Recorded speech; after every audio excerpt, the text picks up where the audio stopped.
سکتے. عظیم صاحب آپ کیا سمجھتے ہیں؟ اور دوسرا یہ کہ جو مذاکرات ہوئے تھے، آپ نے دیکھا 3 نشستیں ہوئی تھی، کوئی خاطر خواہ اس کے نتائج بھی نہیں نکلے. اس متعلق بھی کیا نواز شریف سے بات چیت ہو سکتی ہے؟ اور جو پی ٹی آئی نے تجویز دی ہے جولائی میں انتخابات کے حوالے سے، کیا نواز شریف صاحب راضی ہو پائیں گے؟ میں نے 70 کی دہائی میں پہلی دفعہ لندن پلان کے بارے میں سنا تھا.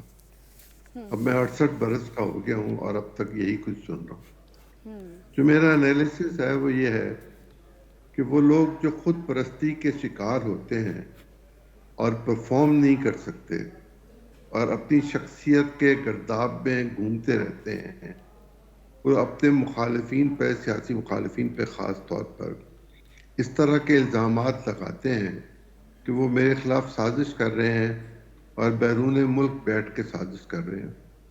پاکستان میں اس وقت 13 جماعتیں برسر اقتدار ہیں اور ایک جماعت کا لیڈر انڈیا گیا ہوا ہے اور دوسری جماعت کا لیڈر برطانیہ گیا ہوا ہے.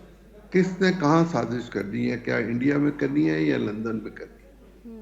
یہ درست ہے کہ وہاں بادشاہ کی تاتپوشی ہے، ہم کامن ویلتھ کے ایک رکن ہیں اور برطانیہ ہی سے ہم نے آزادی لی ہوئی ہے اور اس کامن ویلتھ کے ممبر کے طور پر کچھ اقدار ہیں، کچھ روایات ہیں اور ان کو مد نظر رکھنا پڑتا ہے فارن پالیسی کے حوالے سے.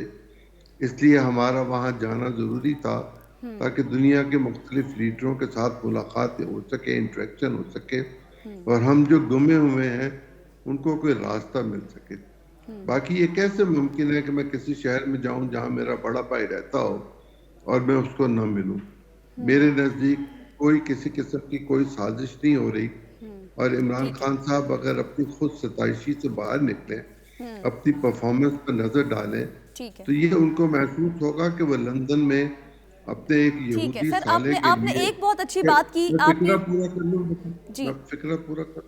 جی سر. وہ لندن میں اپنے سابقہ سالے جو یہودی ہیں اس کی کیمپین کے لیے ایک مسلمان کینڈیڈیٹ جو پاکستانی نژاد ہے اس کے خلاف کیمپین کے لیے مسجدوں کے باہر اپنے اس سالے کو لے کر کھڑے تھے اور وہ شکست سے دوچار ہوئے تھے.